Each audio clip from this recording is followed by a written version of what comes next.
Well, good evening, everyone. This is the BayChi program, and we're going to get started in a moment here. And the first thing I want to do is welcome everybody. We have a it's a little bit of echo.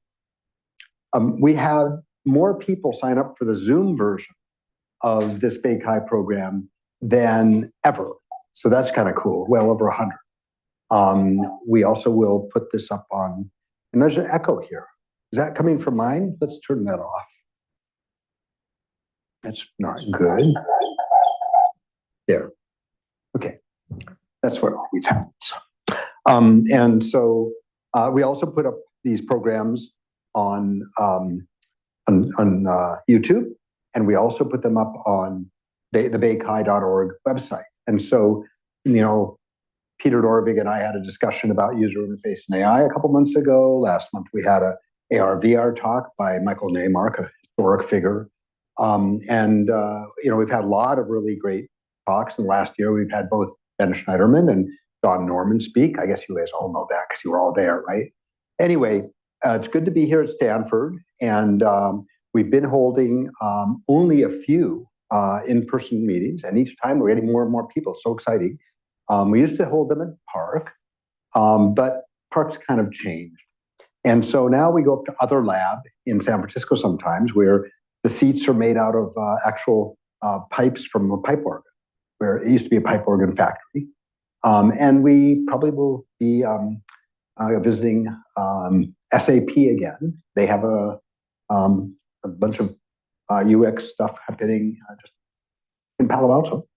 And so on. And we also, I want you guys to think, where would you like BayChi to be? And we do field trips. We went to the, basically the air traffic control tower control system that is responsible for all of Asia, all of the Pacific Ocean a couple months ago. It was incredible.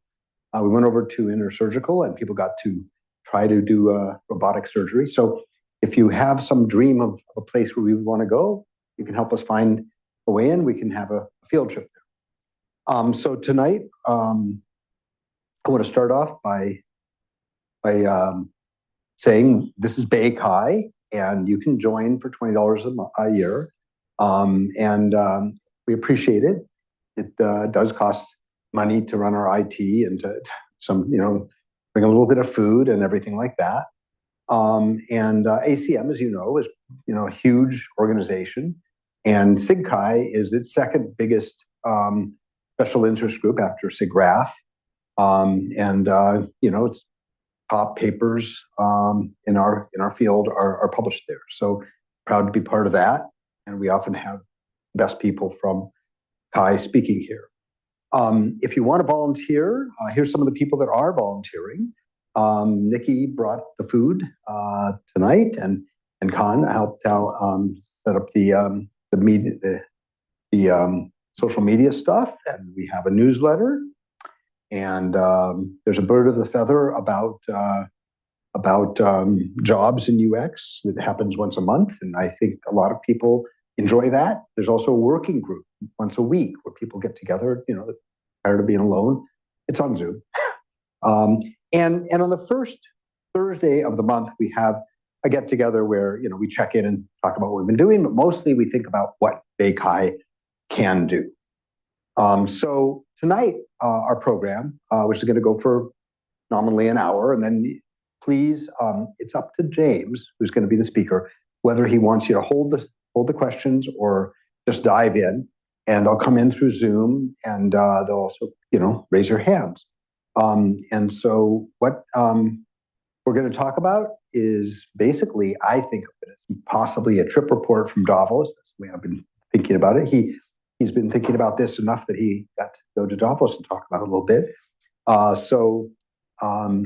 This is kind of you know, a future-looking talk about UX and how to help people. Dr. Landay is a professor here, and he has been for probably 10 years, right? Yeah, and he's been a professor many places, University of Washington, Berkeley, and he has been manager of research laboratories also. And so he's done a variety of things. I think of him, one of his first projects that I was aware of was when he was testing whether people could use a tablet to take notes and really go back and look at their notes. People don't seem to look at their notes, is what I remember about that one. So tonight, I really want to turn it over to James at this point, and I look forward to, please feel free to hang around and talk as long as they let us stay in the building, but we hope we have a lively set of questions and discussion also, because this is a forum that often has really great conversation. And so why don't I let you take it from here, James?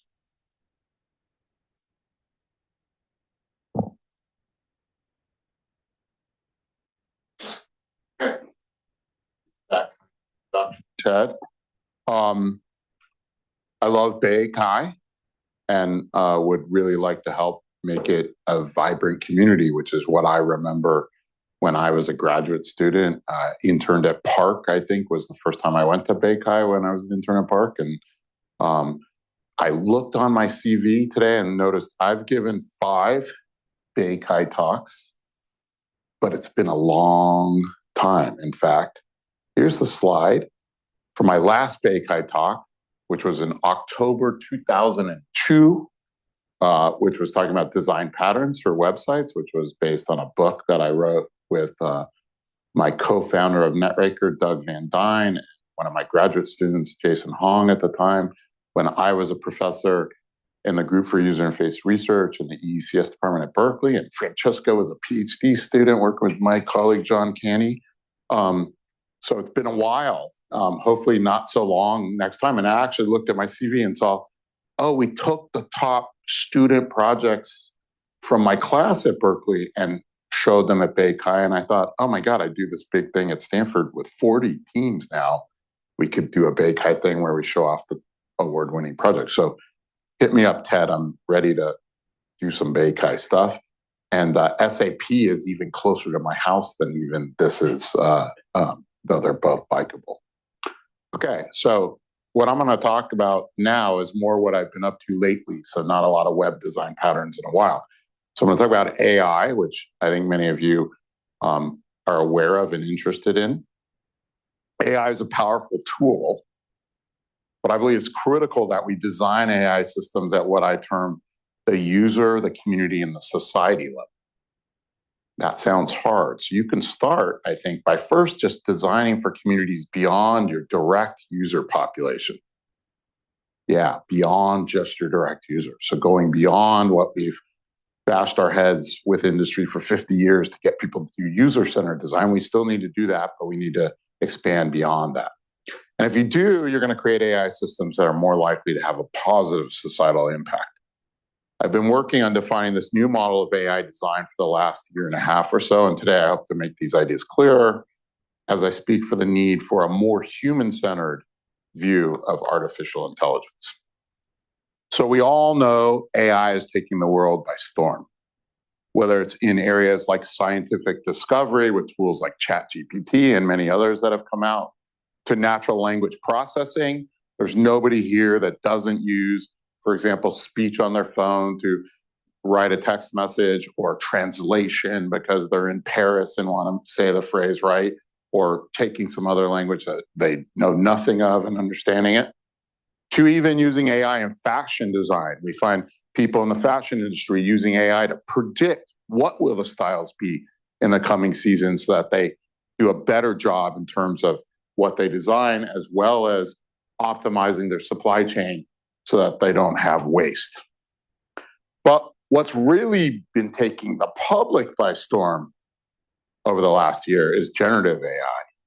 So things like ChatGPT to answer your questions or write your essay, none of my students, Midjourney or DALL-E to generate images based on text prompt. In this case, the prompt was Ben Stearns' fashion photo shoot with decaying peonies as the main theme,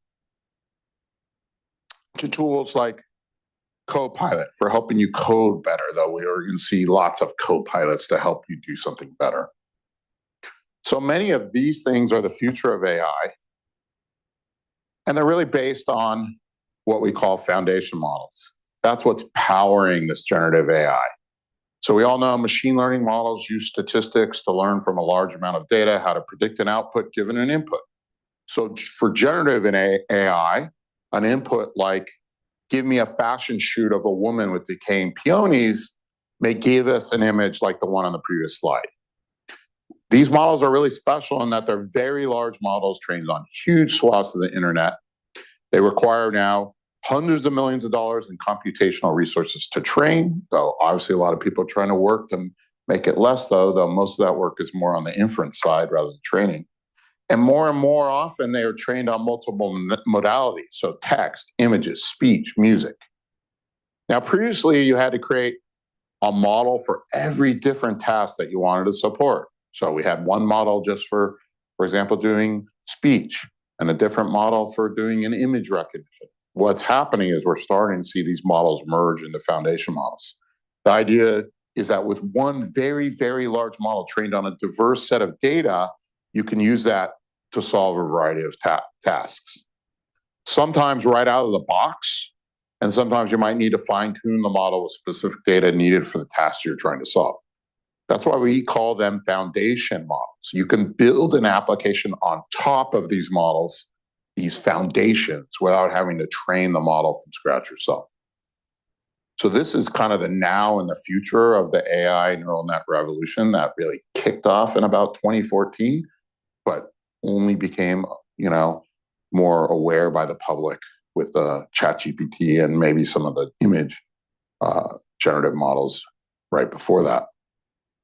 But I would argue that AI has really been in our lives for many years under the hood. A common place we see artificial intelligence making impact is in manipulating our social networks, causing people to feel bad about themselves. Research has shown, for example, young women on Instagram, or even worse, to be deceived and outraged about what's true and not true, even upending democracies all over the world. Or we see AI helping judges to set bail or sentencing for suspected criminals in a way that's been shown to be biased by race, as the studies of the Compass program in the United States has revealed. Now, because of both these harms and the benefits of AI, we founded this institute here that you're sitting in, the Stanford Institute for Human-Centered AI, almost 5 years ago, because we were anticipating this was going to happen. It's happened maybe a little faster than many of us thought, and many of the experts in AI thought. For those who don't know them in the room, very few AI experts were saying these things were going to happen quite at the speed that it did. But we did feel these things were happening. We saw neural net uptake happening in industry, in Google, in Microsoft, in a lot of the companies that we have consulted with, worked at, or have friends working at. And so we founded the Institute with 3 guiding principles. First, we should be guided by a concern for the impact of AI on human society. This technology is too potent to consider the effects after the fact, compelling us to really explore its ethical implications before, during, and after its development. We can't simply put it out there and say, hey, go study it and see if it's a problem. It's too late. Next, AI should be inspired by human intelligence. The human brain remains the single most sophisticated device in the known universe, and we should strive to learn all we can from its nature. So this is a belief that although deep learning has really pushed AI forward, we don't believe that's the end of the story of creating intelligent systems and machines. And we should look for, are there ideas in how the human brain works that can inspire new algorithms, as well as use AI in the study of the human brain, so taking it both ways. And so here at HAI, we have research that's funded doing both of those types of things. And then finally, as an HCI person, the one that is most true to my heart is the idea that AI should augment, not replace human capabilities. It's inevitable that AI will reshape significant swaths of the global workforce, and we need to prepare ourselves for that upheaval in coming generations. People can debate whether more jobs will be created or lost due to AI. It's likely more jobs will be created, but it's not likely actually that that will be even across the economy. Even previously with the globalization, which in fact is really a story about automation rather than offshoring. Many people think, oh, it's just we move jobs to China. It's also a story of automation. See how many people it takes to run a steel plant today versus 30 years ago. That automation actually led to just more jobs in the long run, but it hit different communities harder than others. And so we should be aware of that from a policy perspective and economic perspective. But from a design perspective, I think we need to, with proper guidance, try to design AI systems that can enhance the qualities that make us human. And to me, that's what HCI really can take a lead in, driving that model of AI. Because if you leave it just to the machine learning AI experts, they think just take some data from how someone does a job, train a system to do the same thing and replace them. They're not thinking, how do we augment people? How do we make those systems together work better? And in fact, I feel there's a historic opportunity here. On this campus in the 1960s, really AI was a big thing. It was one of three centers really in the world where AI was happening. And John McCarthy, who termed AI, the person who made the name, was working on AI right here at Stanford. Fortunately, we didn't have Bill Gates yet or his building to have it in. And McCarthy worked in several different locations around the campus. At the same time, early 60s, Douglas Engelbart, who I would say is the patron saint of HCI in some ways, was working at Stanford Research Institute, now called SRI, on intelligence augmentation, how to make people, how to use machines to help them solve really hard problems that the world was facing. World hunger, pollution, war. Somehow those problems still be around today, okay? There were almost two separate attacks on this, and in some ways, maybe even competing for government money. Engelbart sort of lost the battle. Eventually, in the early 70s, as the Vietnam War wound down, he lost his funding. AI people, they all complain about their AI winters, but they've never gone away, okay? But the user interface we all use really derives from Engelbart. And I believe we're at this historical moment again here at Stanford and many other places to use AI, which now works after 50, 60 years, to use it to actually design systems that augment human intelligence. So these two camps can come together, even right here at Stanford again. So now, because of some of the negative social impacts that I described of AI, we've really seen a proliferation of these AI for good initiatives, centers. We might even think of HAI as one such place. I see the main way most of these efforts going in two different types that I'll describe. So the first type is often made up of social scientists who notice and critique the harms of AI systems and applications that are built and deployed or at least proposed out in the field. Now, that's good. It's important to do that, but it doesn't help us design systems in the first place to apply AI in positive ways. It might avoid some problems after the fact, but we'd like to get to these warnings earlier. How do we proactively design to avoid these issues? The second type of effort, which is also, I think, both more common and often fails more, is when technologists go it alone. Typically, technologists will see some human impact area like education or health and say, hey, let's apply AI there. We'll make a positive impact. But they do it in a very naive way, and it often fails. So it often fails in the short term, like in the beginnings of the COVID crisis, where literally hundreds of systems were built using AI that ended up not doing anything useful, to even the long term. For example, in 2016, Turing Award winner Jeff Hinton said, "We should stop training radiologists now, as AI will easily surpass humans within 5 years." Okay? Jeff Hinton won the Turing Award, the Nobel Prize of Computer Science for deep learning. He's a smart guy, but he was wrong about this. It's not worked out. It's not worked out in AI in radiology, not in AI in skin cancer detection, and not in AI in several other areas. Often due to the differences between the ideal data sets on which researchers train and test their algorithms and the messiness of the data and workflows found in real-world hospitals and clinics in this case. That's not to say that those algorithms won't get better and eventually work. In fact, I think many of them will. But I think what's worse is these researchers aren't solving the right problem. We shouldn't be looking, how do I replace the radiologist? For example, instead of trying to replace radiologists, we might want to have AI systems working in tandem with the radiologist to make the technology more useful, augment the radiologist's capabilities rather than replace them. My Stanford radiology and HAI colleague Kurt Langlots writes in one of his papers, which got some good press in the New York Times, "Will AI replace radiologists is the wrong question." Instead, he wrote, "The right answer is radiologists who use AI will replace radiologists who don't." Take that sentence and probably replace radiologists with many other jobs, particularly information jobs, and I think the sentence holds true. Now, I would claim the big problem is we don't know how to design AI systems for positive human impact. We don't know how to do it, what's different about it.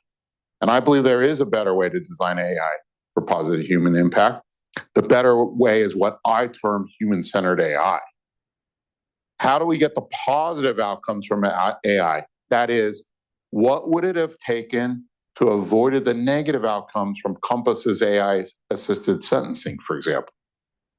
And to avoid these outcomes, we need to design and analyze these systems at the 3 levels I mentioned in conjunction, in terms of the user, the community, and society, because AI systems have impacts beyond the direct user. And we need to consider that when we're doing design. I believe that if you do, you'll create technology that has a better chance of making a positive impact. So what do I mean by human-centered AI in these levels of analysis? So first, human-centered AI is about the scope of who we study to find our problems, develop our solutions, and evaluate the resulting systems that we build. So this won't be new to this audience.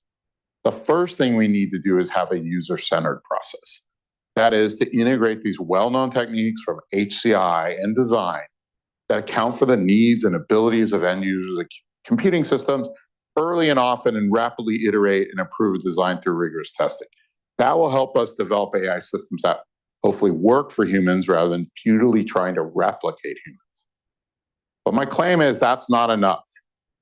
We need to go beyond just having good process. Process is not enough. We need to have creativity. We need to creatively develop new designs that augment people by accounting for the cognitive abilities and their existing workflows. And we should base these on underlying theories about how and why people behave the way that they do. So we need to make sure that we're not just doing a design process. We also have to understand how humans work, how the mind works, how the body works. But that's not enough. As been illustrated by some of those harmful examples I mentioned previously, we can't only design around the user. That would be like designing that sentencing system just for the judge, creating a nice UI so they could understand the data, but that would ignore some of the underlying systemic issues. It would ignore the community that the system impacts, the people who are accused if it's crime, their families, the lawyers, the victims if there's a victim involved, their families. We need to understand the issues of the different communities they come from and the structural barriers that they face. For example, racism, before we can appropriately design that sentencing system. Maybe some of those people that we meet at the community level will become users and should be included at that user-centered level of design. So these levels actually have interactions between them that we need to care for. I'd claim even that's not enough. We also need to understand, what are the impacts on society at large? What happens if the system is really successful and becomes almost ubiquitous? For the Compass system, which was used by many states and localities, what does it mean to have a large percentage of African American males in the prison system in the US? Or a large percentage of people who are caught using illegal drugs? Those are issues that have immense societal costs. So we need to be able to forecast what might happen if the software system we're building becomes ubiquitous, and think about the potential harms and try to build in mediation for those societal impacts. Now, I hope at this point you're asking yourself, or you're saying to yourself, if you talk to yourself, that, damn, that sounds really hard. And it is hard, especially for computer scientists who don't have the training to do the type of analyses that I'm advocating. That's why you need true interdisciplinary teams. So not only technologists and AI experts, but also experts from design, experts from the social sciences and humanities, and domain expertise depending on the area. So expertise in fields such as medicine, law, or environmental science, depending what you're building. And these experts must be true partners on AI projects from the start, rather than added near the end to investigate possible harms.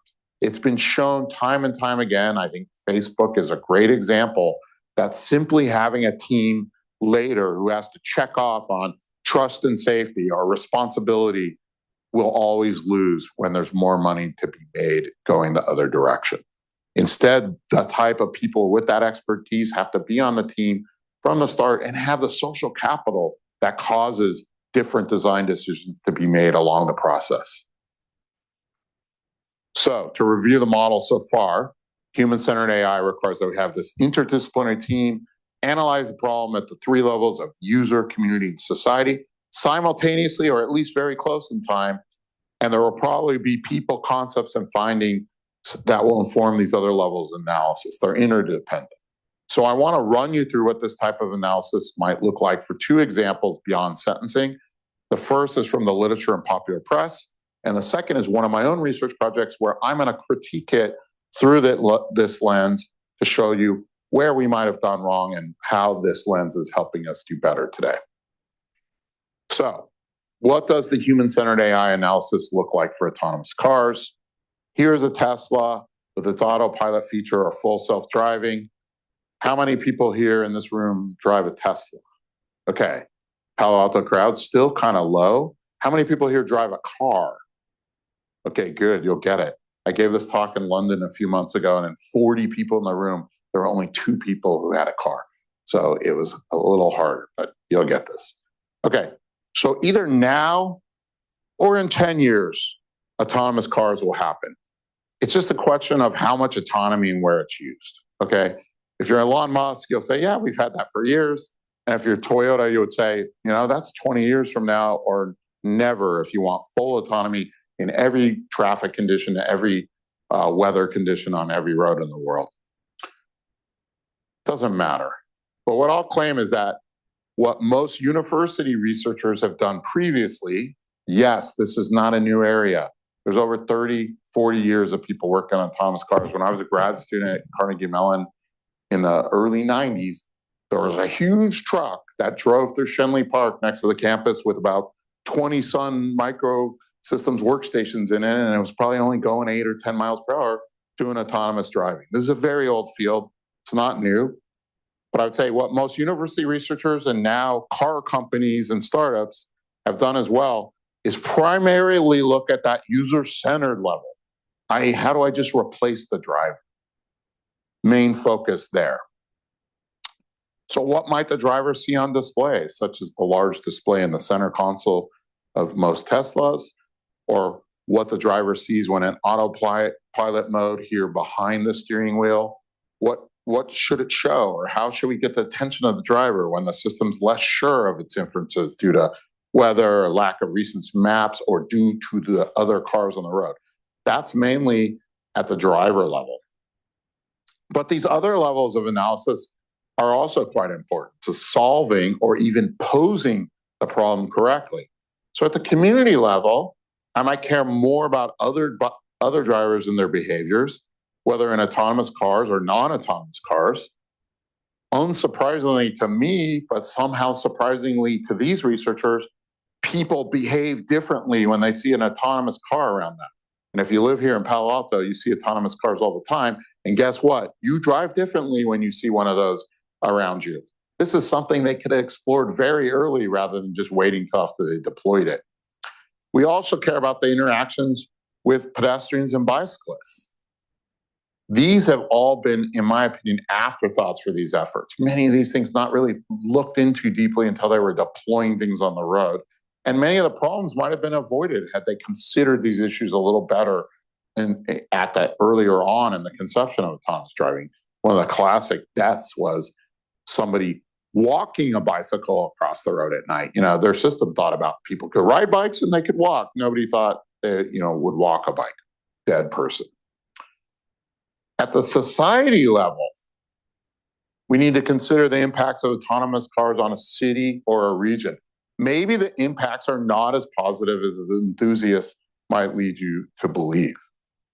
Some studies have shown that autonomous cars will lead to more traffic and maybe even more deaths due to people driving more miles, people living further away and sending cars around empty. So I live on the Stanford campus. If I'm going to go up to the city with my family to see a show, I'm not going to pay $60 to park my car there.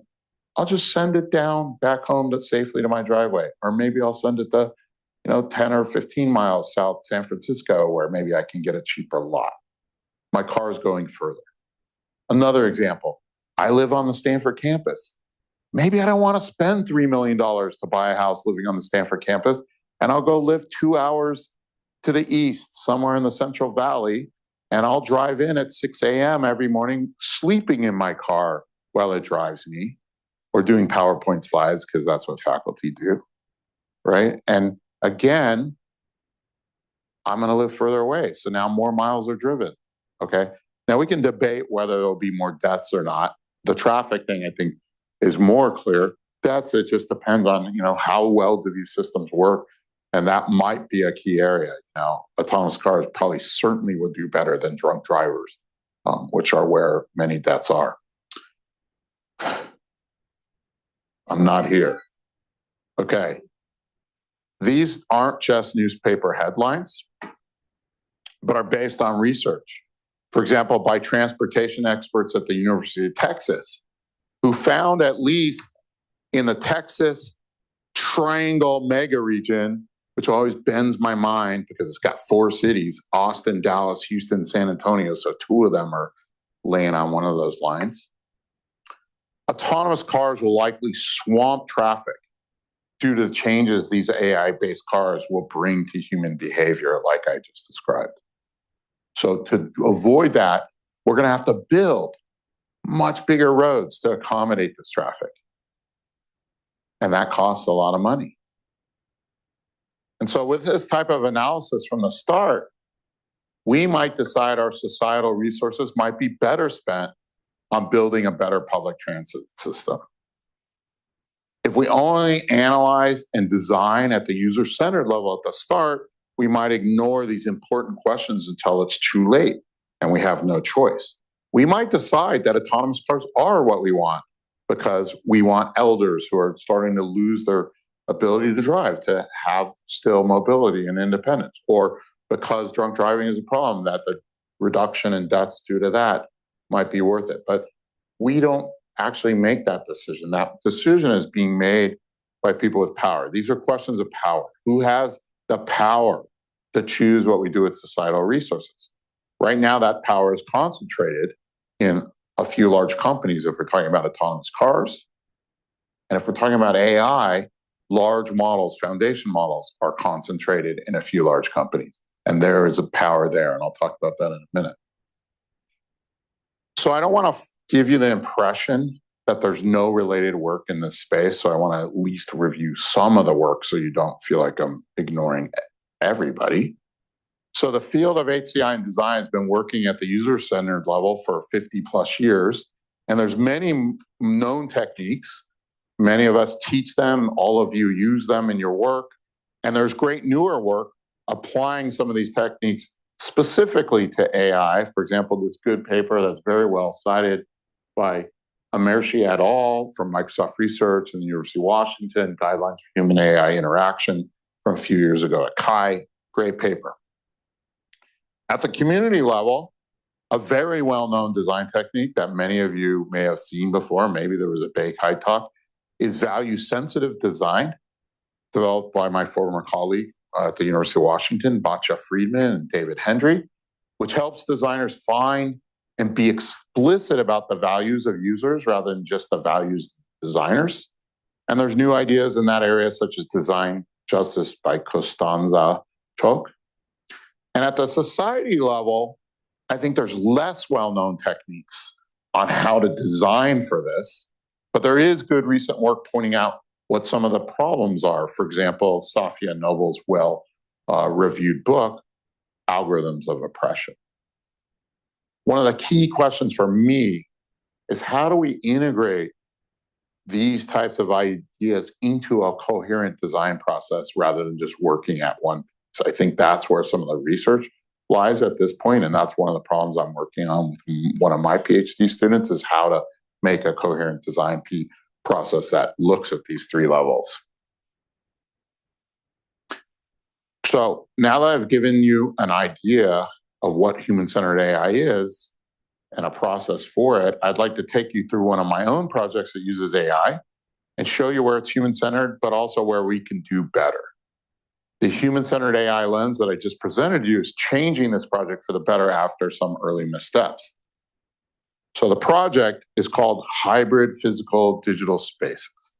And the motivation for this project was that many Americans are overstressed, inactive, wasteful, uninspired, and feeling isolated in their works or in their schools. Nobody that I know, but there are people out there. We also observe that people spend much of their time inside the built environment with these afflictions. 87% of our time in homes and offices, according to the US EPA. And we wanted to really understand, how do features of the built environment, such as materials, access to light or nature, as well as the user experience, so for example, the noise or dynamic digital displays on the wall, how do those features impact people's well-being? So there's a growing awareness that our time spent in buildings can negatively impact our wellness. But surprising to me as an outsider who went into this area working with civil engineers and others, was that the science behind this awareness and the recommended strategies to improve the situation are quite thin. So I thought, hey, the architects and the civil engineers, they would have done the studies to show if we have lighting in this way, we'll see this kind of better outcomes in terms of people's well-being. Unfortunately, they haven't. The studies are quite thin. So we were really interested in how we could build up the science to understand how buildings affect people, how to redesign spaces that count for those understanding. And then from the HCI part that I was into was, how do we design systems that can sense our afflictions and dynamically adjust spaces to help improve our health and wellness? So we did the first thing right.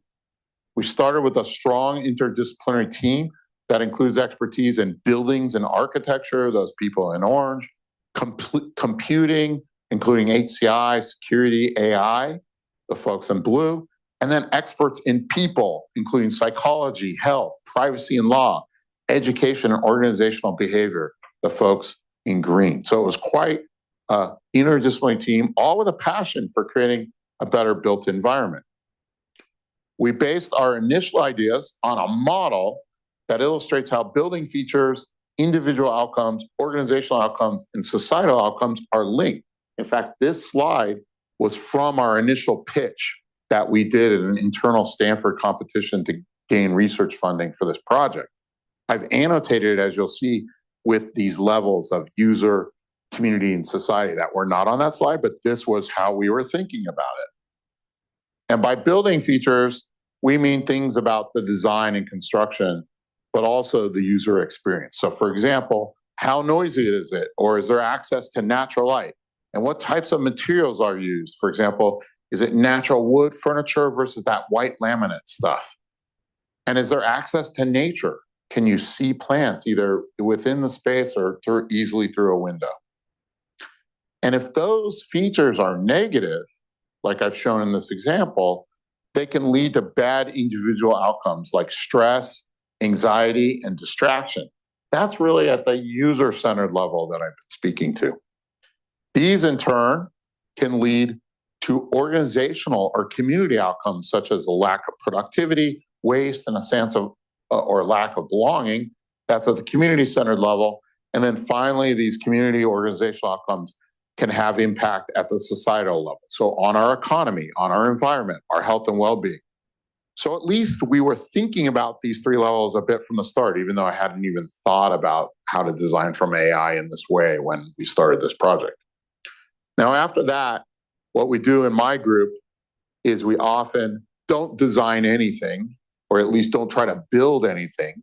We create a concept video that allows us to think about what we think that future is and write a script and shoot it and really, in some ways, prototype the early ideas and work it out while trying to create that video, as well as use that as a way to gain feedback on the ideas. So here's the video that we created about 5 years ago. So imagine an office of the future.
And from an HCI perspective, how do I do that in a non-creepy way? Because that's too creepy. All right. So that's a vision of the future where buildings and people interact in a way that positively shapes our well-being. Fairly techno-optimist. But how would we even get to this future? How would we get there? We try to take a more scientific and integrated approach than prior work. Our first step was, could we establish the science and just understand how building attributes impact occupant health states in naturalistic settings over long periods?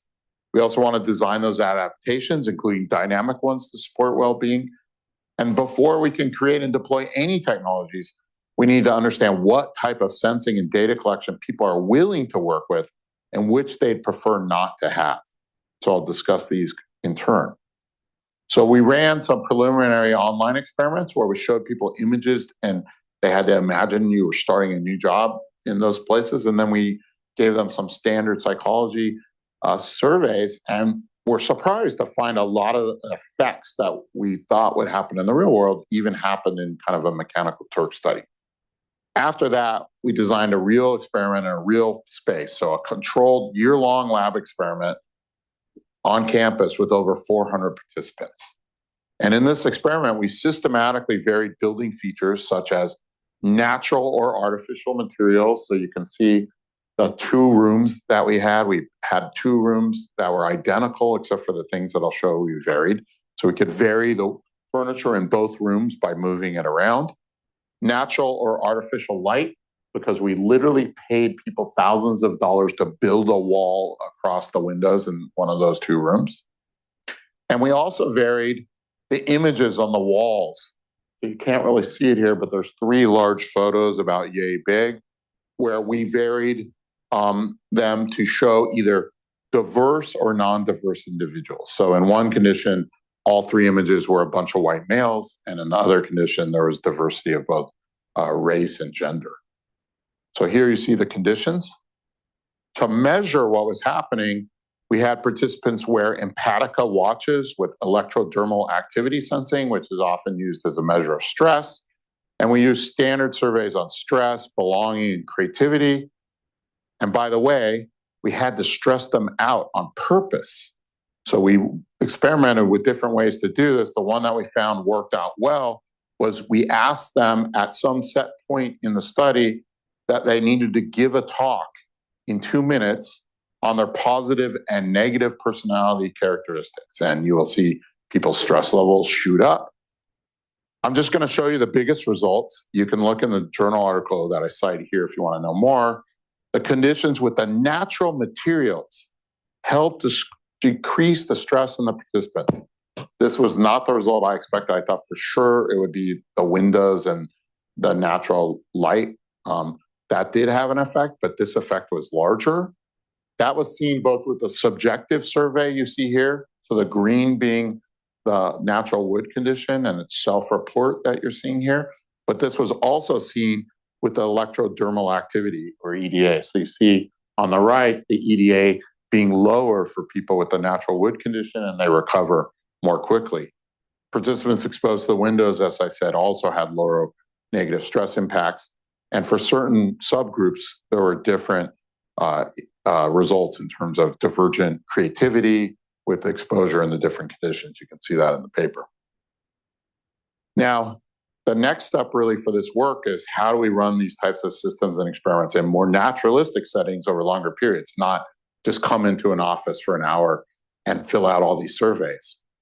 In fact, we have run a pilot of one that I don't have results yet to show you, but we had 7 people in those same 2 offices with us switching the conditions for something like 5 or 6 weeks that they were in the study. If we do that though, we need to use more sophisticated measures to measure our outcomes more automatically. You can't have people doing a divergent creativity study, every 2 hours and a stress survey every 3 hours and et cetera, a lot of these standard psychological tests. So we need to be able to infer some of this more automatically. Now, what outcomes are we interested in?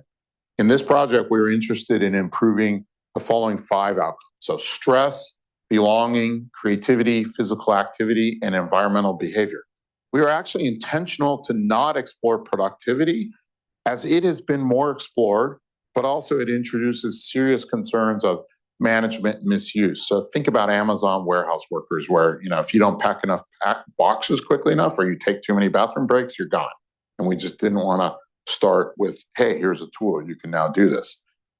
So how are we going to get this data more automatically? So we use AI, and we want to use AI with data that we triangulate from 3 types of sensors to infer these outcomes. So we start, even though I criticized it a few minutes ago, with self-report. But we move beyond simple surveys that people have to fill out. That is what the prior art for building studies is. And we've instead used things like experience sampling method, where we ask short survey questions periodically through the day, like how stressed are you on a scale of 1 to 7 that you might just answer really quickly with your watch. We can also use all those building sensors that have been put into buildings mainly for sustainability and security purposes, which let us know, for example, how many people are in a room and what's the energy use and how much recycling has occurred. And then finally, we get much of our data by leveraging the personal sensors that people carry and wear every day. So phones, watches, laptops. These are really sophisticated sensing devices that let us get at physical activity and stress through physiological sensing. We've even shown, for example, that with a mouse or with a trackpad on a laptop, we can sense someone's stress levels. My former postdoc did the mouse with John Canny at Berkeley. He did with me trackpad and car. With even their steering wheel, after like 7 turns, we can tell whether someone is stressed or not based on just the micro movements that are occurring to steer a car. Essentially, think about your muscles when you're stressed tightening, and we can detect that with using inverse kinematics. Now, because the type of data that I just described is highly personal and sensitive, it's important to include both technical and non-technical approaches to privacy and security. So from the start, we wanted to assess people's comfort level with collecting this type of data. We want studies that are opt-in and have ways to view and delete your data as part of the study. And finally, we need to secure the data and restrict its analysis on a need-to-know basis. So this is where we were in this research when I started to think about what did it mean to be human-centered AI. And I felt that we were really only doing user-centered design here.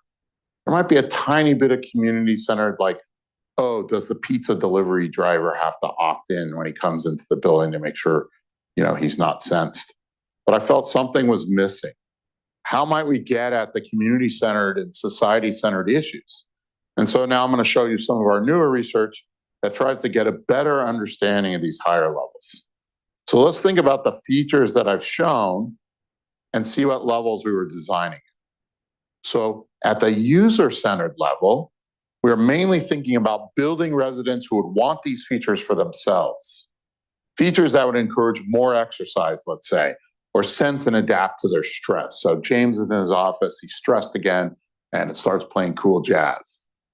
And how do I do that in a non-creepy way? Because my grad student's gonna be like, James is stressed again because they heard cool jazz. So that's not the right design. And we want to keep people's data private from the start. And we had that in mind. At the community-centered level, maybe we're thinking, you saw in the video, about helping people meet new people because maybe that ambient display on the wall caused me to walk that direction instead of that direction. And that's where the new person's sitting who I haven't met. Okay. And maybe want to protect some privacy of some random strangers who come in the building, but that was about it. At the society-centered level, we weren't really considering much. I said, maybe the economy, maybe public health, but I felt those were just kind of hand-wavy. Yes, there will be effects there, but without thinking really concretely what it might be. So how might we get at the community-centered and society-centered issues? So now I'm going to show you some of our newer research that I think tries to get a better understanding of these higher levels, and that I will advocate is not the answer, but is an answer that is getting us closer to having a more integrated design process. Okay. So the uneasiness with some of the privacy implications at that community and society level led us to develop and run several design workshops. These workshops have helped us to do more of the community-based analysis that the project's been missing. We have workshop participants pose benefits and risks and work through these value trade-offs, as well as suggest potential interventions. We've now run the workshop with over 110 participants over 8 iterations. And I'll give you some ideas of what we're trying to do.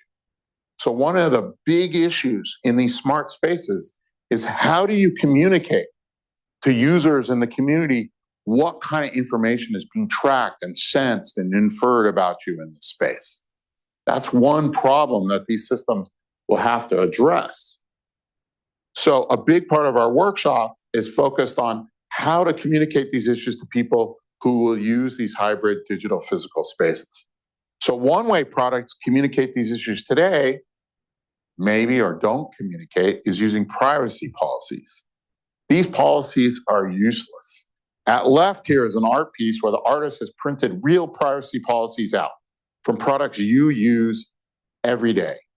Nobody reads them. How many of you read these privacy policies? Okay, there's usually 1 or 2. It's okay, you can say you do. There's always a few. But these are purely a legal construct to protect the companies that write them from lawsuits. They aren't meant to communicate to you what's really going on with the product. So instead, we were looking for another way to communicate what's going on in the building. So we've been developing this idea of implication design. This is where we try to embed a product's ethical implications directly into its design. For example, the iCam here is a webcam shaped like a creepy human eye. You really know it's watching you. That's a form of communication. You know what's going on. It's not ambiguous. There's some examples of this in the market today, but most of these interventions, like the little light that turns on your monitor or phone to say it's recording, don't really kind of communicate the full extent of the threat. This here is alias or parasite. You put it on your smart speaker, and it only unlocks when you give the keyword you've defined. You're assured that Google, Amazon, Apple, or Baidu are not listening into your conversations. So this is protecting you and communicating to you that it's shielding you. And so we wanted to combine these ideas of communication and protection in implication design into products that we would put into people's workspaces. So the uneasiness, as I said, with the privacy implications led to this design workshop. And what do? We have workshop participants pose these benefits and risks and work through the value trade-offs. So what does it look like? First is the idea that the participants are diverse in terms of domain knowledge. So we have technologists, we have designers, we have domain-specific experts, but they're also diverse in terms of their lived experience, because expertise alone, while providing a more nuanced understanding of potential technical harms and benefits, might result in blind spots that fail to consider harms related to social and identity-based characteristics. So the workshop's meant to be lightweight and easy for everyone to participate. The original design is for one day, but we've also done workshops where we break it up for only a few hours over a few days, depending on the participants. And it's meant to be really easy. We have 3 rounds that are structured by using a deck of cards. So in the anticipation round, participants fill out the deck of cards by speculating on hypothetical situations, including the impacted users and other roles, as well as positive and negative implications. That's followed by the implication design round, where participants prototype potential designs for communicating or mediating the implications of the anticipated threats. And then finally, in the action round, the groups use the finished card deck and the implication designs to play a role-playing game where groups try to pose a potential threat and the paired team tries to use the design artifacts to counter them. So here's some of the artifacts that have come out of some of the workshops. So at left is an uncertainty communicator. The idea here was to surface how uncertain a system was about an inference. At the center is an anonymity bracelet that can anonymize the wearer's collected information. Again, these are not necessarily products, but are really artifacts that we can either call experience prototypes or other names to be used to spark further design. They're not meant as a final product. So implication designs are experience prototypes. In September, we applied the same technique in a workshop with 13 older adults in San Francisco to explore new speech-based AI health technologies. The 3 groups of participants had intersectional identities. So these are folks who are marginalized. In addition to age, over 50% were LGBTQ. Many had disabilities like blindness, wheelchair users, or immunocompromised, and they were of different races, et cetera. We started with this technology scenario, which I'll read out to you. Imagine having a device that can speak with you the same way humans can. It has been programmed by your doctor to ask questions related to your health and well-being. It learns as much as it can about you, and it provides that information to your doctors so they can adapt to your care. It also makes recommendations personalized to your needs and serves as a companion, actively listening to anything you want to tell it. Purposely has some creepiness built into it to spark conversation about some of the issues. Here's one of the many implication designs produced. At left, this showed different levels of accessibility of their data. The person wrote or said, the main doctor could have some things on the screen, a nurse would also have accessibility, and then the other one would be like the security person in your building. They would have a different level of interaction, and family and friends and and all your senior friends, junior club or whatever, but it would have a variable level of security. Here was a device that you hang around your neck. If there's a problem, then you can press the buttons Blue button, if you're panicking, you can press the blue button and it will regulate your breathing, relax, calm down. Red, stop everything, hopefully not die. Yellow, resume life. And I'll show you this third one. Detecting device in the doorway, so a caregiver that might be taking advantage can be caught. They said, doorway device detects how much money you have in case a caregiver steals money. So if a caregiver leaves with more money than they came with, it will stop them. Also detects chips on your credit card to see how many credit cards you entered and left with. So it's important to understand these aren't designs. I wouldn't build that, but they're starting points for designs. They get at the problems that these older adults see in a different way than other design techniques might surface. A professional design team might start from here, though we are right now exploring whether a round of speculative design where we deploy such a design in a real environment for a period of time is the next step before designing the true desired product. And that's where we are at this point.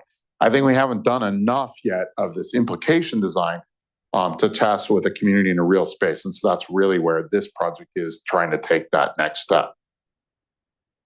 So if I use my human-centered AI analysis at the 3 levels in the HPDAS case, it might look something like this.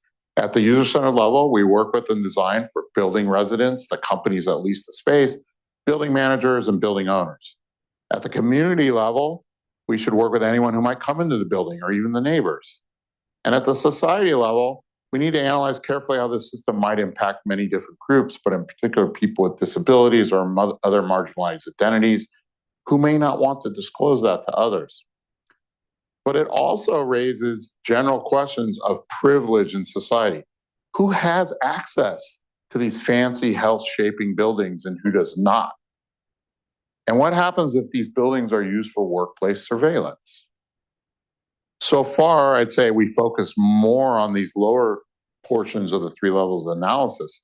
But the questions that I've raised here at the society level imply again that this analysis must analyze questions of power, which is often left out of technology research. If the decision makers decide to prioritize the user-centered design for managers over the community-centered design for the workers, surveillance state buildings is what will result from this research. And so we need to design actively to avoid this. This recognition of power reminds me of a great interview I saw last year by Ibram X. Kendi, the well-known author and MacArthur winner. The president, Crystal Williams of the Rhode Island School of Design, asked Dr. Kendi, what can artists and designers do in creating an anti-racist society? And he said, what is missing is an analysis of power.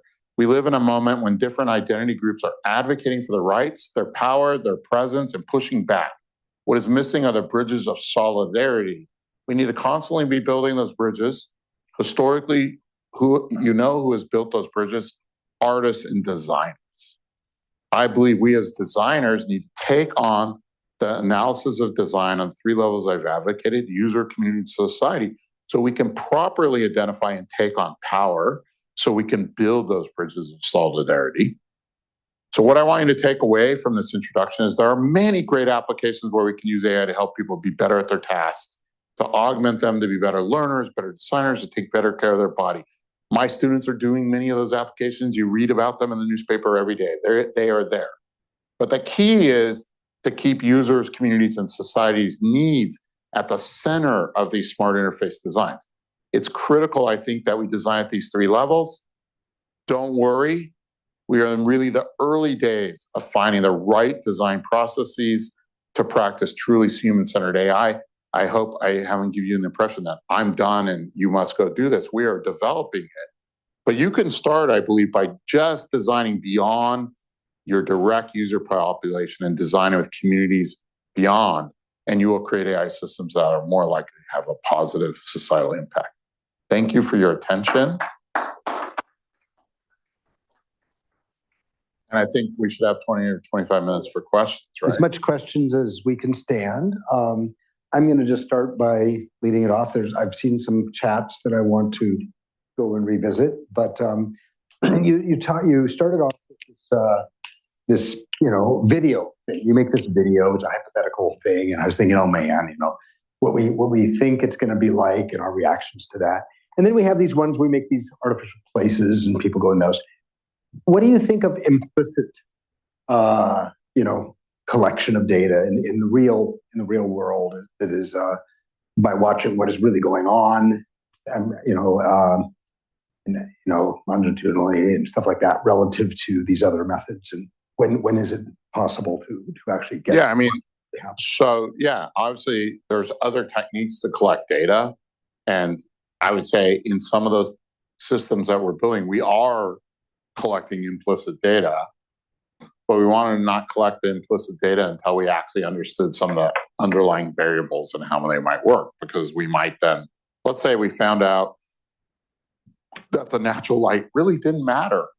And then we were putting all this infrastructure in to collect light levels that really didn't matter for what we were looking for. So we really wanted to first be in a more controlled setting and manipulate things so that you can tell what's causing what. When you have just implicit data you put out in the real world, you might not have any true manipulation that you're working with. So, we want to do real lab experiment before we get to more field techniques and field studies. Not to say we won't do those.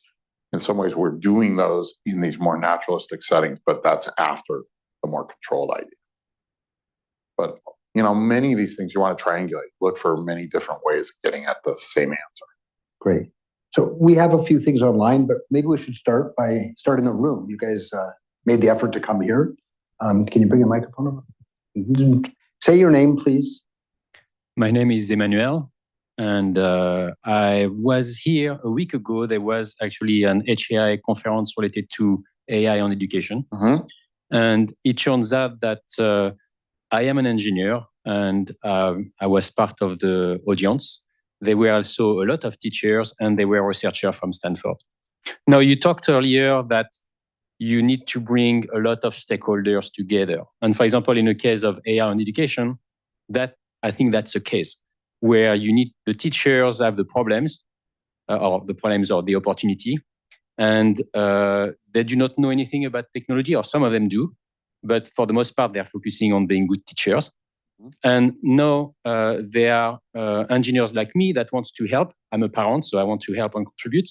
That being said, understanding how AI can be applied to education, that's a research problem.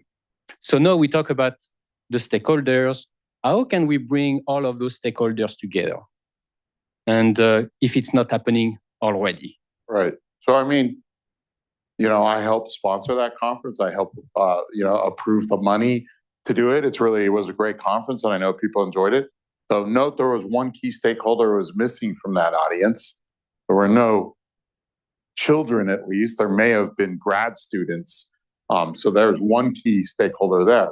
But if we do that research in education, which I have a 10+ year project doing such a thing, you need to involve kids, and you need to involve parents, and you need to involve education experts. And we have techniques to do those things. But for example, we could apply that same community center technique, which is focused on how do you actually collect the values and intentions from the people themselves rather than from the designers. Most prior techniques, let's say value-sensitive design, really end up reflecting what the values of the designers are rather than those other participants. So when I advocate for community, it's also advocating how do we get their opinions and values in there more than just the designers. In the end, the designers have to interpret what is said and what is made, and so their values will also get in there. But the idea is how do we get at those broader values? So that kind of workshop is one technique. Now that technique probably won't work well with 6-year-olds. So if we're talking about young children, then you're gonna have different techniques, often prototyping things that people play with, and more kind of observation or sensing, like maybe the TED was implying that we might just get data from that. So it depends on the situation, but again, we want to get at those stakeholders using more kind of participatory techniques, which again have a long history in HCI in the Scandinavian school of thought, as we like to say. Another question, Nathan? I'm going to wait for the mic here, so our friends out there can hear you. Hi, I'm Nathan. Hey. Have you considered nature as another stakeholder in this model? Yeah, so that's a really good question. So as I was developing this, one of my PhD students said, why is it human-centered? Why is it not nature-centered? And I said, that's a valid other design process. But I feel that if nature was the important part, that should come out when we do the community workshop and we're trying to figure out what the trade-offs on the values are. If the thing we're designing around has impact in nature, if we pose it right, that will come out and we will design around it. Now, if we made it a more explicit nature-centered process, then it's going to come out more. But I think in the way that workshop is posed, you can get at nature, and people would bring up questions about energy use or recycling or whatever for these things. So I think nature is it, but I think it's still from the human perspective of our relations. Somebody else said, why is it not animal-centered? Right. So there are other perspectives, and I think the techniques would still apply. But I think human-centered still can get at those effects. But it depends what you're working on, whether how explicit you need to be. I think if the design team knows that nature is important for what they're doing, then the way we pose a scenario can do it. So we were really interested in surveillance. But that's all still human value. So nature is something different. Nature is different, but there's different human values that may see the relationship to nature. So this gets into a deeper research. One of my students is looking at ontological design and trying to see how different ontologies, thinking of what it means to be, can change how we do design. Some ontologies center nature differently than, let's say, prominent Western ontologies, and that kind of method might change that. So it's something we're looking at, but not yet integrated in this process. The same student who actually co-developed the workshop. Thanks, James. My name's Julia. I am all the way with you on the deep and genuine interdisciplinary teams, but I think your three examples set up this challenge, which is, what if we really listen to the lessons of that social science? And for example, the people working on who have studied autonomous vehicles say, well, actually, we need to build public transit.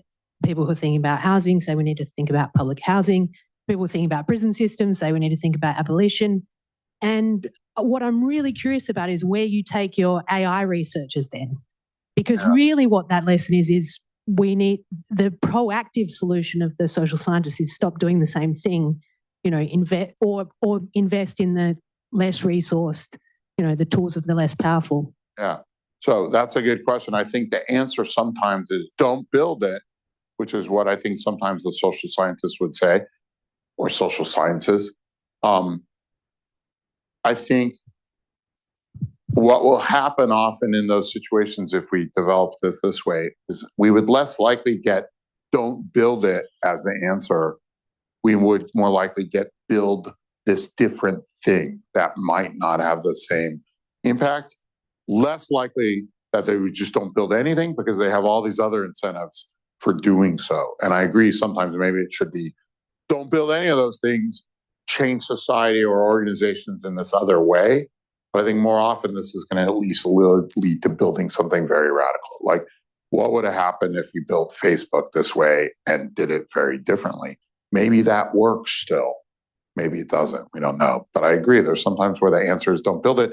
And when we teach design classes, it's very rare that we say, don't build it, because they're supposed to create this thing and learn all these lessons. And if I don't build it, I'll never learn user-centered design. But it is also something we have to teach people that sometimes that might be the right answer. Usually we try to go, well, don't build that. But hey, maybe there's this thing over here that doesn't have the harms that other one had. But that's a great provocation. Introduce yourself. Yeah. Hi, I'm Nancy. If you were a human-centered design firm that works with, leading tech companies, what's one key message you would want to convey to the technical, product execs who are considering AI features for popular consumer products? Right. So one thing is, if I'm an executive making product, I might think, wow, that sounds more expensive than the design process that I do today. And so I might be like, why do I want to do that? My claim is this will create better products that are more likely to work for more people because you've considered a broader set of people. And you maybe now have customers that you wouldn't have had doing the traditional user-centered way where you were looking at a narrow space. So it may actually lead to products that have better product market fit, have more customers, and less likely to have a disaster that ruins your firm's reputation because of the possible harms from AI systems that are very non-deterministic and can lead to stuff that makes you look very bad. So we can take the example of the Gender Shades project that showed computer vision systems that discriminated against especially Black women, could not recognize them. There was very different reaction to the paper that described this, with companies like IBM and Microsoft doing a pretty good job of reacting to it and trying to improve, and companies like Amazon that just put their head in the sand and just said, no, our stuff works. And, in some ways, they reduced their reputation. At least that was more in a technical community of people just going, what's with these Amazon people? Like, they lost reputation. And if that had actually got out in real products, it could have caused a lot of harm to their brand, right? So some of these things are going to harm people's brands, and having a more community-centered, a broader interdisciplinary technique. If they had interdisciplinary teams on that at Amazon, that stuff never even would have got that far. They would have found it so early and they would have fixed it because it was fixable, right? But by not having that diversity and not having these processes, they had these mistakes happen. Hello, I'm Alexander. I'm asking a question. I think earlier in the talk, you said that there's a need for interdisciplinary teams to develop all of these solutions. And I agree very much with that. But I guess in the reality, a lot of companies are just lacking the resources for that, or it's just difficult to get an interdisciplinary team on it. So my question is kind of focusing more on the AI experts. How can we teach them maybe to create more ethical solutions without kind of having this need for the interdisciplinary team? Yeah. So I think you're not going to be able to get rid of that need. Just like companies need designers and user experience people. 20 years ago, companies say, I can't afford those people. Well, what happened? They made crappy products and they lost in the market. Now, you would get laughed out of the room by a VC to start a product where you didn't have an idea of how you're going to do your design or your user experience. Okay. I think a similar thing's going to happen with these AI products because of these kind of effects that affect beyond just the user. That's one. Two, there's no silver bullet. So just doing this process and having a better team doesn't guarantee that good things happen. We also need education. And education can affect some of those AI folks that you're talking about. So education can mean education in society at large, where we get people more aware of what is the capability of these systems. They're not God, they're not magic. They're not going to send off the nuclear codes. That's not what you should be worried about. You should be worried about the 3Ds, disinformation, deep fakes, and discrimination and bias. That's what you should worry about. That's what you should worry and fix today. So that's education in the broader public level. At the university level, for example, here at Stanford, we have a program called Embedded Ethics. We unabashedly admit we stole it from Harvard. We teach ethical lessons in computer science classes within the context of the course. So in HCI, in natural language processing, not just in some capstone class that you take at the end of your degree to check a box. We still have that. We've had it for 30 years, but that's not enough. So we want to embed it in contextually in the classes you learn. The third is legislation. There will be some people like that Clearview AI guy who scraped up everyone's pictures on Facebook so he can make detectors to sell to the police and the CIA and other organizations like that. People like that, they'll still do it. So that's where legislation needs to be, such that there is penalty if you do bad things. We need all these different tasks, and we still may miss some things, but we'll be in a lot better shape than we are today. Hi, my name is Camila. My question was related to those questions, thinking about the implementation of this in a company setting. Yeah. So you were talking about the incentive being reputation. That's one of the incentives that can lead companies to do this. I was wondering if you have thoughts on other incentives that will encourage people and companies to implement this. And on the other hand, who is going to lead the charge? So is this the designer's responsibility? Is this the executive's responsibility? Who's going to be involved in making this happen? Well, when it's about harm of the company's reputation, well, I hope that is an issue at the top of the company. You're responsible, and the buck stops there. So reputational harm. But also I said more money. Like, I think you're going to make better products that are going to do better by having this kind of process. So that should speak their language to the business decision makers. Now, who's going to do it? I think designers are definitely the key person in this, but they are going to need some help, because even designers, they don't have the skills to, for example, do the societal level analysis. And many designers don't have the skills yet to do the community-centered analysis, though I think those are techniques that we can make accessible to designers. So for example, our workshop, we put on the web with documentation to try to make it easy for others to replicate it. Have I studied yet how easy that is to do? Not really, but I've had other people do it who weren't the original developers, and they did it. And they're like, it was a lot of work, but they did it and got good results. So, there could be more work on how do you make these more turnkey. Just like all the techniques that you use today, heuristic evaluation, whatever it is, those things were research techniques at one point that a lot of us worked on over years and years and kept refining until, hey, I can teach that in an undergraduate class. They see it in class once. They do it on a midterm once. Boy, they should learn it. It's going to be on the midterm. I tell them that every time. They do it on their project once.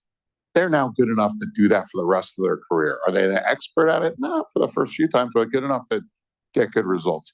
So we do want to get techniques that get to a point where I can teach it in CS 147, which is my intro course, and that designers and even engineers, I like to say even managers, can go out and apply the techniques, right? That's the goal. Are we there yet? No, it's still research, but this is not rocket science. I don't think it's impossible.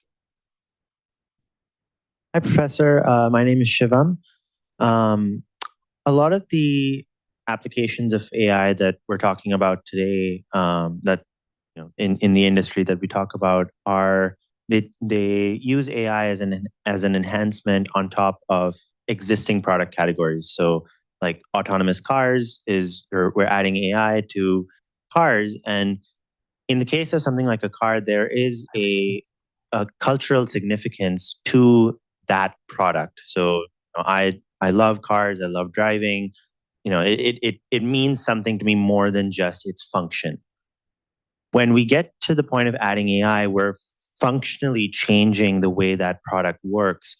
So how might we as designers add AI to these existing products in a way that we don't dilute that product's meaning to society? That's a great question. I don't feel like I have a great answer for you other than, we've added technology to other products before. And so if we do kind of a user-centered, design-centered process, we're going to hopefully get at issues about what does this product mean to you, not just from a usability perspective, but also from an emotional perspective, from a fun perspective, from other values that you as a designer have to enumerate when you do good design. You have to think about what are the variables that we care about on this. If I'm making a game, I really care about fun. On the other hand, if I'm making a word processor, fun might not be my key metric. Something else might be. So we have to define those things for any product category and do that work. We can also do things like design ethnography that get at kind of more of the cultural aspects, which, there's folks been doing that for years in things like cars and homes and other things, and make sure that is also driving our design process. Again, I don't think there's one design process, one technique. To do this well, you often need, a variety, and to know when to use them depending on the problem that you're attacking. And there just is not one design methodology that will solve everything. We're not there. I want to make sure we get that. Let's hear a few from the Zoom people. Hopefully, Tim McLaren, are you still here? You asked a question earlier online, and I just wanted to make sure you had a chance. Can you unmute and try to ask it? Hey, Yeah, Tim McLaren here. Yeah. I love the way that you have. Can you all hear me? Okay. Yeah, go ahead, Tim. Great. I love the way that you broke down sort of the individual level, the community level, and the society level. When we're thinking about design on an individual level, testing can be very rapid, and you can see the effects of your design choices. When you're doing it on a community or a society level, I'm wondering, is there an approach to testing your design choices on those levels? So that, I mean, it seems like we may just have, widespread harms occurring without, and we're kind of left to sort of pick it up in the news later and realize like, oh, whoops, there was a societal impact, Yeah, so that's a good question. I think definitely community-centered work requires a little more time than user-centered work, but I don't think it's like a factor of 10. It might be 1.5 or 2. Like it's in the ballpark timescales, depending on what you're doing. Society scale work, if we're to think, oh wait, I can't really tell until, I've sold 1 million cars and I'm seeing what they're doing. Yeah, that won't work. That's why I think you need other techniques there. So one technique is social scientists who are doing techniques looking at previous things and making predictions there. But another possibility is actually turning this technology itself on the problem. So there's interesting work going on both here at Stanford, also some folks at the University of Washington who are using simulation with these AI models to use them to simulate, hey, what would happen in a community or in a society if this thing were there, right? So they're actually using simulation and AI simulation as a way to get at some of those issues. I won't claim we yet know whether that truly is predictive of what would happen, but that is one technique of trying to get around the time frame issue of, oh, I can't say anything about it until I've deployed 1 million widgets, right?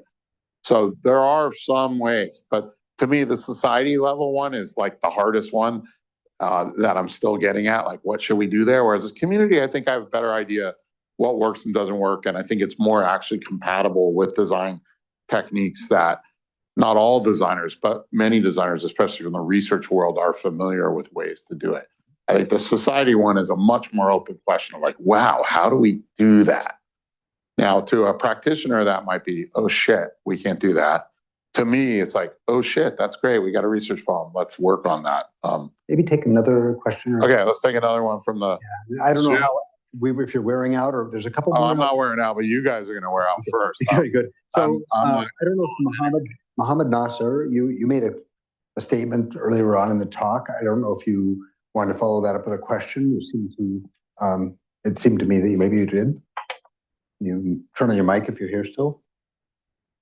If you want to and Tim, nice background. I love the. Well, it's kind of, yeah. Thank you. Maybe. Mohammed, are you out there? Yeah.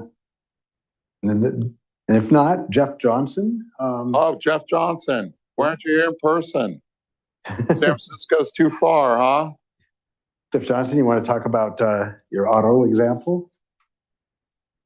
Jeff Johnson's a ringer. He's an expert. Yeah, well, there you go. Jeff, still up? I'm gonna throw out one of my own and then we have one back here. If we don't get to these two, and I want to say, we have the society level, and what about global? So that one global, taking it from society to global. Yeah.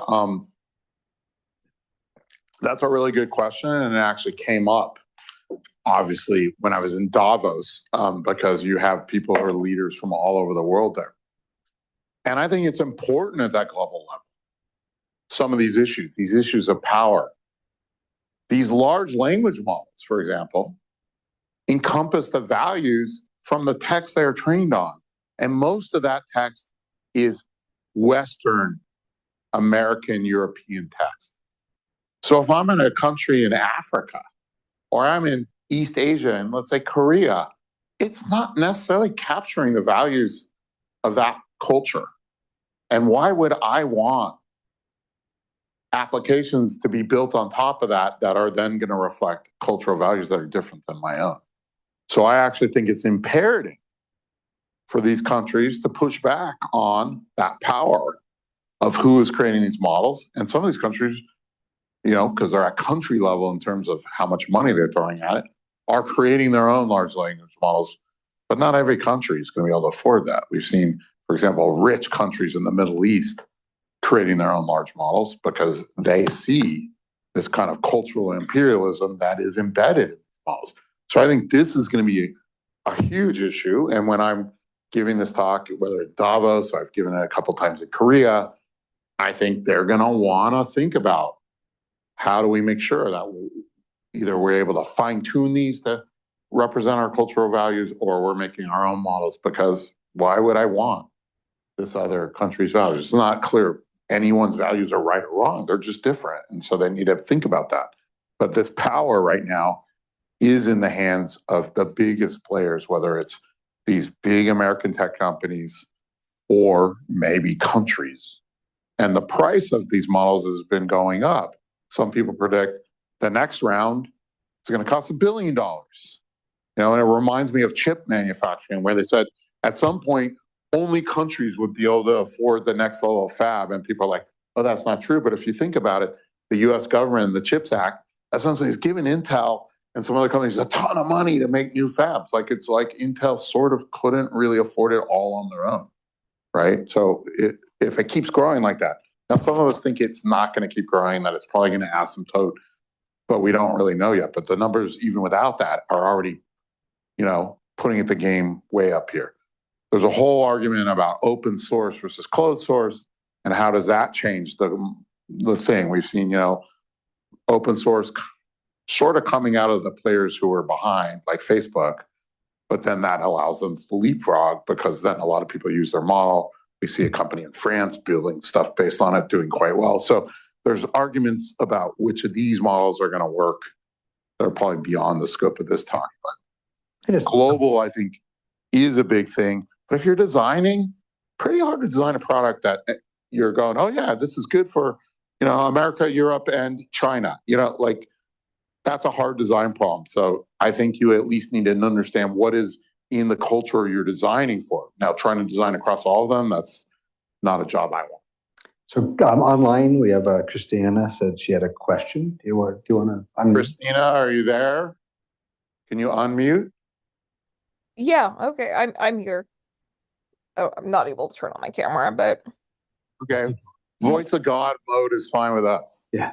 okay, cool. Yeah, so my question was just so I'm really interested in the ways that like UX designers can influence AI products, how they can influence like how users use AI powered products like chatbots and stuff. Do you know of some examples of some ways that design already has positively impacted an AI product? Like, for example, like, you know, ChatGPT just recently started including that little disclaimer below the text box, like ChatGPT can make mistakes, please fact check correct information. So that's like an example of something like really small.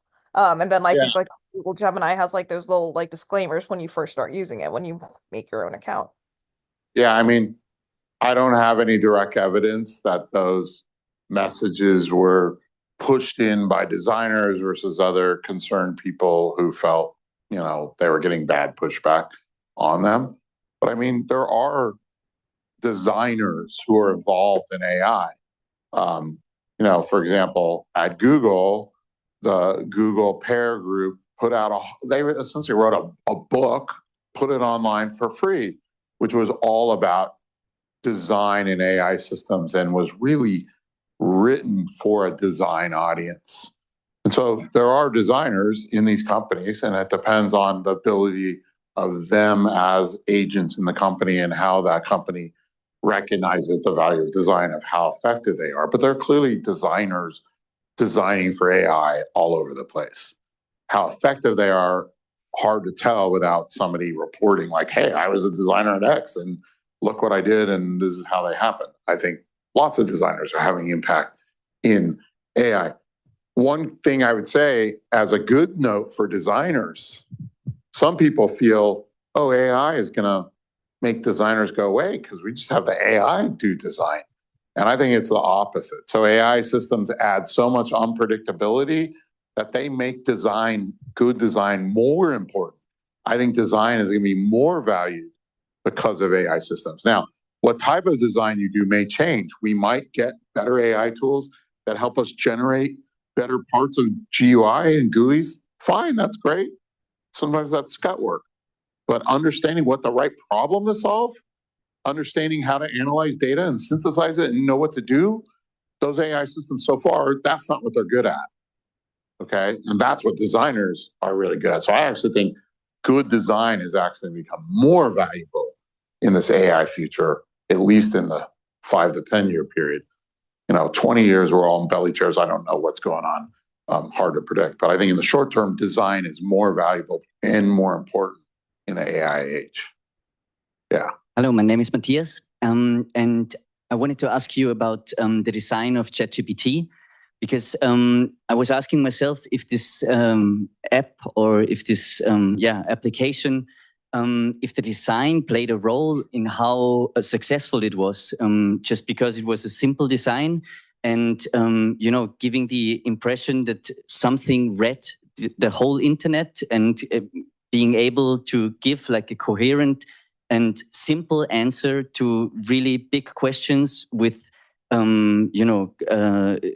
eliciting a lot of information, but in a very simple design. So I wanted to ask you about that, if this design plays a role in the success. I mean, so one, it's speculation, right? Without us knowing, again, how was design, taken advantage of or used in OpenAI for ChatGPT without people reporting on it. Hard for us to know. Now, we can infer certain design decisions just by looking at it. For example, having it type out text slowly rather than just like spit out the answer. Somebody made a decision on that. Now, did they A/B test it? What did they do? I haven't looked for an article on that. There might be a blog post somewhere about talking about it, but clearly there was some design decision about that made people feel like giving it some human-like style by doing that, also with kind of random timing, mattered. So clearly there's some design going on. Whether it's the simplicity that made it successful or just I have an interface that I can access and get this, intelligent or semi-intelligent seeming answer. To me, it's more that functionality. I'm not even sure it's a good interface. I think I could take one of the students in my class and design a better interface over a 10-week quarter. So I'm not convinced it's a good interface. There's some clear design decisions in it, but I think in this case, it's the capability that simply did not exist. And I think what we're going to see is we're going to see competitors who have better interfaces who may win, right? Some people are already liking, Perplexity or whatever because it references stuff better. There's going to be, I think, a lot of competition. And I would also note, I don't think natural language is the interface to rule them all like the One Ring. It's one interface. It's useful in certain situations, but there's some time where me having a visual interface, me having a direct manipulation interface, me having an interface with my knee, whatever may be better depending on what I'm doing. I think like every other technology that's done well in computing, it will push aside some of those interfaces like my phone and my watch did and my tablet did, but I still have a laptop. I actually still have 2 desktops. And I use them all still, but I use them for different tasks and the tasks change. Similar, I think the AI-based speech interface or typing interface will push those aside in some places. And in some places, I'm going to be using my Apple Vision Pro and just sitting there on the plane watching a movie. So I didn't know I've been sitting in a tiny seat for 14 hours, right? These things are going to depend on what task I'm doing. Leah? Hi there, I'm Anna Mary Leal. It's an excellent talk, and I think a lot of us want to get to that point where this is the shining moment where we bring a lot of interdisciplinary teams and we go at these different levels. I would love your thoughts on how we get there from where we are, given that I'm I'm a researcher, and the market hasn't been great for me out there as of yet. And that's not even considering the many social scientists and people transitioning that do want to help this vision and want to be part of those teams.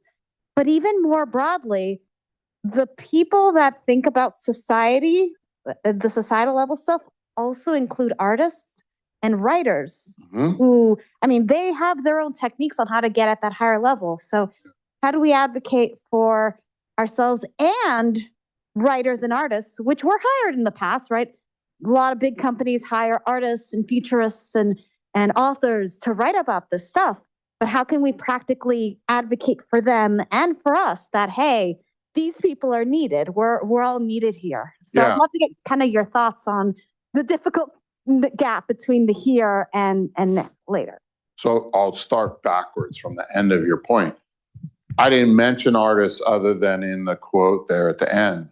I am a big believer that artists reflect on society and the questions that society is wrestling with, which is why I actually think artists are a very key contributor to this discussion on what is AI and what should it be for us. So for example, here at HAI, we have an artist in residence program where we've had artists who are exploring and speaking AI. We also have folks from the English department who have been at the top levels of the Institute and bringing the perspectives from the humanities as well. So here, at least at Stanford, we believe those voices are really important. I'm a parent of a budding artist who's in his last year of school, and I'm clear of like where he's going to get a job. And, you know, so I really believe in the importance, and that conversation I think is important. Now, in terms of how do we implement this? How do we change industry? I have 2 points. One is, in the end, we have to show that these techniques lead to better income, at least in the capitalist society. We can also think about legislation, which is going to lead to, you know, maybe better income because you don't want to pay a penalty for doing something wrong. That also leads to some change. You can think of it as compliance, or you can think of it as, hey, we want to do it the right way so we don't get in trouble with the regulator and pay money. Okay? So you can either make more money by doing this, or you can not lose money by doing it wrong. That's another way. We have to show that it's better, just like we had to do with usability. Usability 30 years ago, you know, for people like Ted and I who were around was, you know, he was like a pioneer at IBM building this stuff, but it wasn't across the whole company. They had to argue. But today it's a different thing. Companies now understand they make more money by making their products better. How does that happen? One is just proof in the pudding and doing it. 2 is leading companies like Apple doing so well with a design-led methodology, or at least ethos in the company that leads other companies to say, hey, we need to be doing that.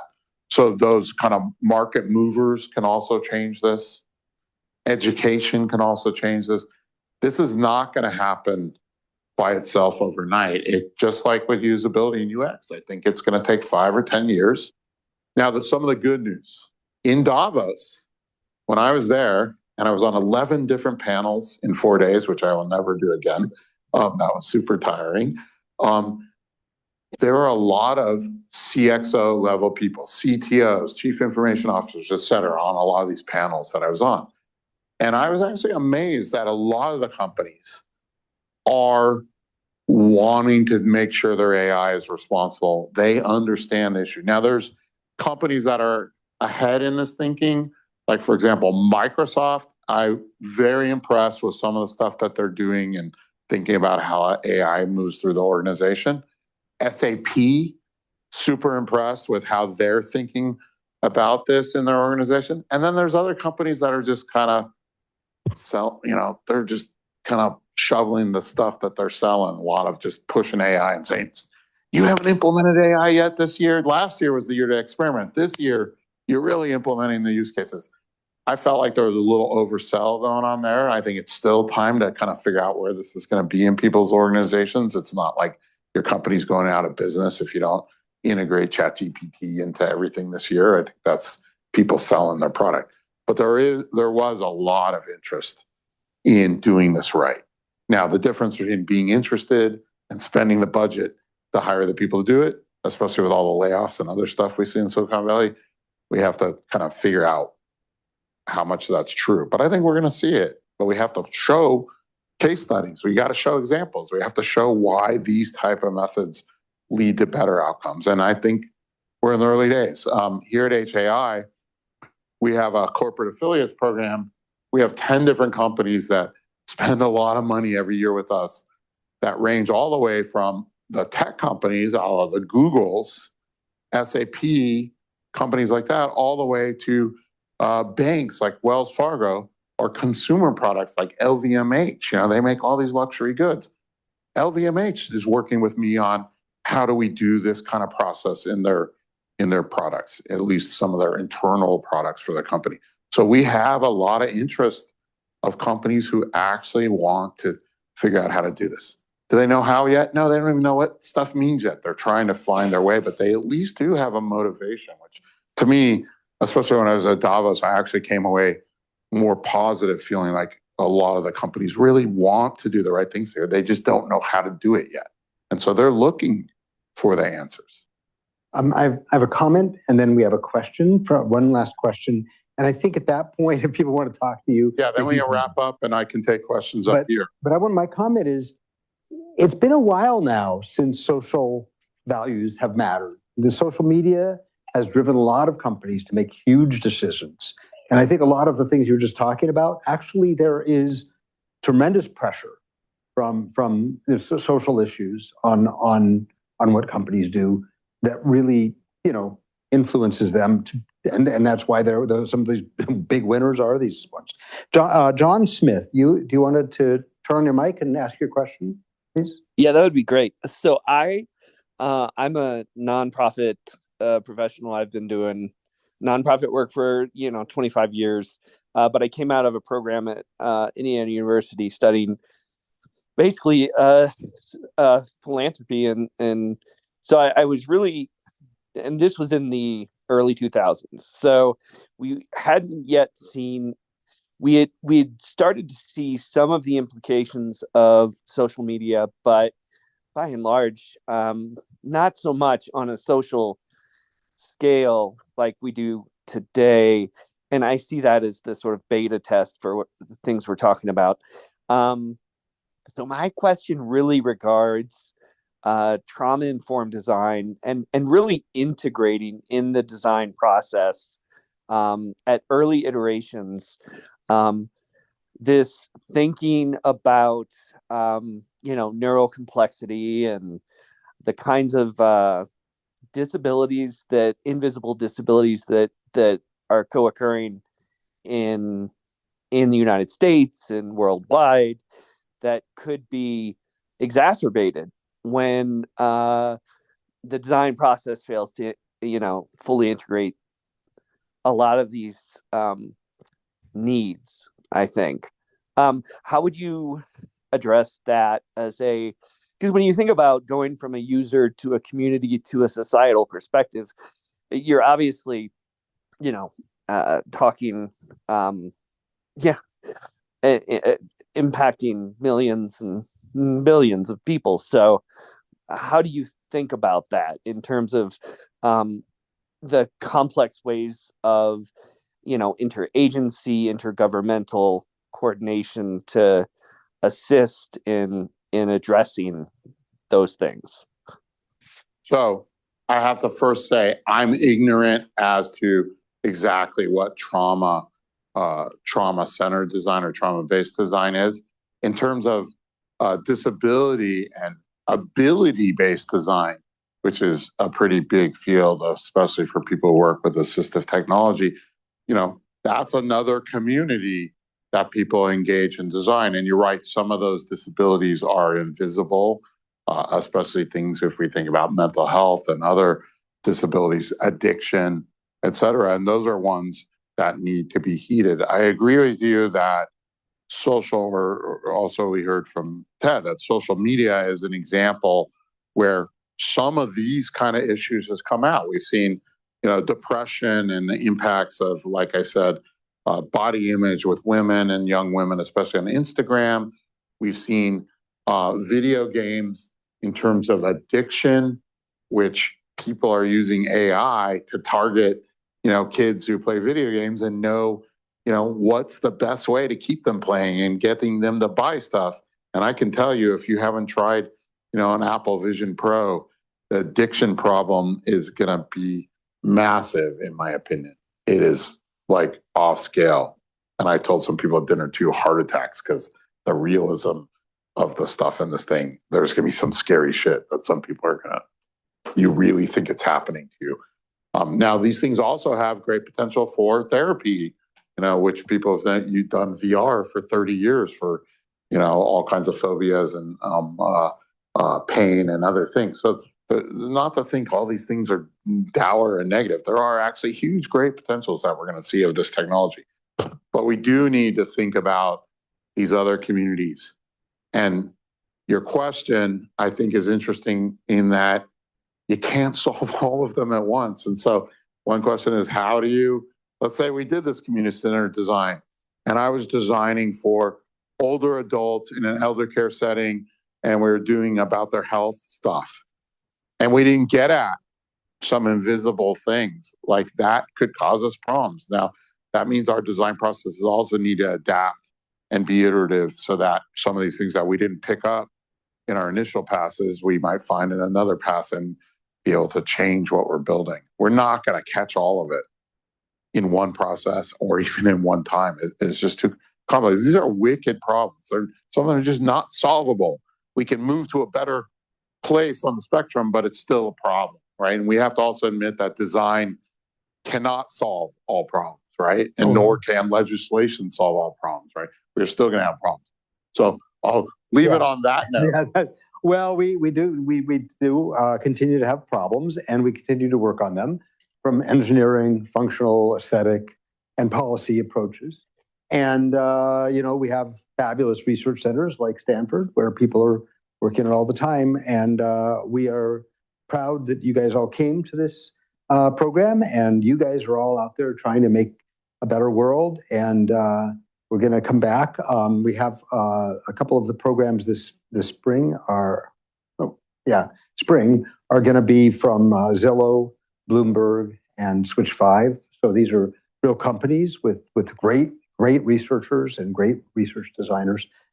So I hope you all come to those, and we might hit up this room again. If this beautiful room is available, who knows? Maybe we'll come here again. You're going to need to pay Casey for overtime. But, Casey, thank you. We'll pay you. Thank you, everyone, and thank you, Casey. Yeah. And her team. And thank you, James. This is a fabulous Thank you for coming. You stayed up. You didn't get to go home tonight. And everybody, I'm sorry to keep you guys up, but I think that he said he would